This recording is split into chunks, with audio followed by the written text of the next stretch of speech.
Hello dear students, welcome to my channel Jiya tutorial. इस video में हम क्वेश्चन नंबर 24 को सॉल्व करेंगे जो सीक्वेंस से चल रहा है। और अब हम केमिस्ट्री पर आ गए हैं सॉल्व करते हुए। फिज़िक्स का जो शुरू में क्वेश्चन थे वो मैं सॉल्व कर चुका हूँ।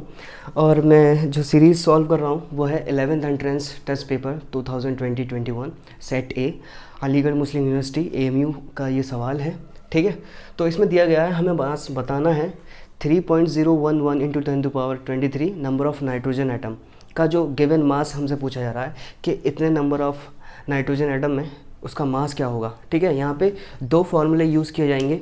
एक जो नंबर ऑफ़ मोल्स निकालने का फार्मूला है, नंबर ऑफ़ मोल्स को मैं सीधे सीधे स्मॉल n से डिनोट कर रहा हूँ। तो ये फार्मूला होता है एक तो गिवन मास जिसको स्मॉल m से डिनोट करते हैं डिवाइड बाई मोलर मास जो कैपिटल M, और एक दूसरा फार्मूला होता है एवोगैड्रो के साथ, तो जिसमें होता है गिवन नंबर ऑफ़ पार्टिकल्स या atoms divide by Avogadro constant या एवोगैड्रो नंबर। ठीक है, तो इन दोनों का इस्तेमाल करूँगा मैं और फिर बता पाऊँगा कि नाइट्रोजन एटम का मास क्या होगा इन पार्टिकल के साथ, इतने पार्टिकल्स में कितना मास होगा, है ना।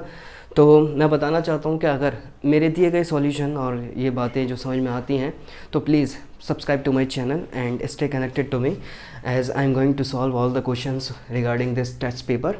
So सबसे पहले मैं इस्तेमाल करूँगा क्योंकि मुझे गिवन नंबर ऑफ़ पार्टिकल्स दिया हुआ है तो मैं इस फॉर्मूले का इस्तेमाल करूँगा।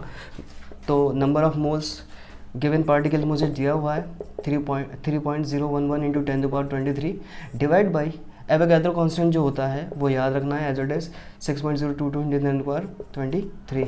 तो जब इसको इससे रिड्यूस करेंगे तो ये आ जाएगा ये इसका जस्ट डबल है, तो 1/2 नंबर ऑफ़ मोल्स आ चुके हैं। ठीक है, तो अगेन मैं क्या करूँगा, इस फार्मूला का इस्तेमाल करूँगा और बता दूँगा फाइनली गिवन मास क्या होगा डिवाइड बाई मोलर मास। तो आपको पता होना चाहिए कि मोलर मास उसके जो न्यूट्रल एटम होता है उसके बराबर होता है। तो यहाँ से हमें गिवन मास जो पता चलेगा वो number of moles into molar mass. तो नंबर ऑफ़ मोल्स यहाँ पे पता चल चुका है 1/2 है, और मोलर मास जो होता है नाइट्रोजन का वो 14 होता है एटॉमिक मास, है ना। तो जब इसको इससे रिड्यूस करेंगे तो हमारे पास जो गिवन मास आएगा इन पार्टिकल का वो आ जाएगा 7 ग्राम। यही हमारा जवाब है। आई होप आपको कंसेप्ट समझ में आए होंगे। तो इजी सा सवाल था।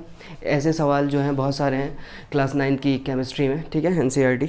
So thanks for watching my videos.